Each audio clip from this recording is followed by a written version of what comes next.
চলো, মেয়ে তো 1টার দিকে প্রাইভেট থেকে আসছে, সেই 10টায় গেছে। তো মেয়েকে বলতেছি যে এই স্নান করো, 1টা বাজে।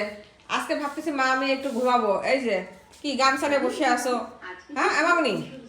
এই স্নান করো মা, স্নান করো, স্নান করো। তোমার স্পেশাল রান্না করেছি আজ, কিন্তু একাদশী, আমলকি একাদশী। তো ছেলে মেয়ে দুটো তো থাকে না, একাদশী থাকে না, শুধু আমিই থাকি। তো ওদের পছন্দের খাবারই রান্না করছি। তো আজকে কি কি রান্না করছি চলুন দেখা যাক। আজকে রান্না করেছি, এই যে দেখুন, আজকে রান্না হচ্ছে ইলিশ মাছ দিয়ে রান্না করেছি, আর বেগুন দিয়ে একটু ডাটা করেছি। মানে আমার মেয়ে ভীষণ পছন্দ করে ইলিশ মাছ। এখন তো গরম পড়তেছে, এখন তো ইলিশ প্রচুর খাবে আমার মেয়ে, প্রচুর প্রচুর খাবে। আর এখানে করেছি এই যে শিম দিয়ে আলু ভাজি করেছি, আর এখানে করেছি এই যে টক করেছি মামুনি প্রত্যেকটা। আর এখানে এই যে সাদা ফ্রেশ ভাত করা হয়েছে, মাত্রই নামাইলাম।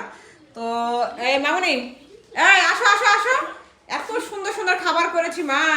চল চল চল, আজকে একটু রেস্ট নেবো মা, আজকে শুক্রবার, আজকে মা মেয়ে একদম 3টা থেকে 5টা পর্যন্ত ঘুমাবো মা। কি চলো চলো মামুনি, চলো চলো চলো, 1:30 বাজে, কখন খাবে কখন ঘুমাবো। চলো মা, মা বলতেছি, মা বলতেছি, মা পায়ে ধরছি মা, চলো চলো চলো। কেন উঠবে না? এই মেয়ে, কান করবি না? হ্যাঁ, কথা টথা কিচ্ছু বলে না।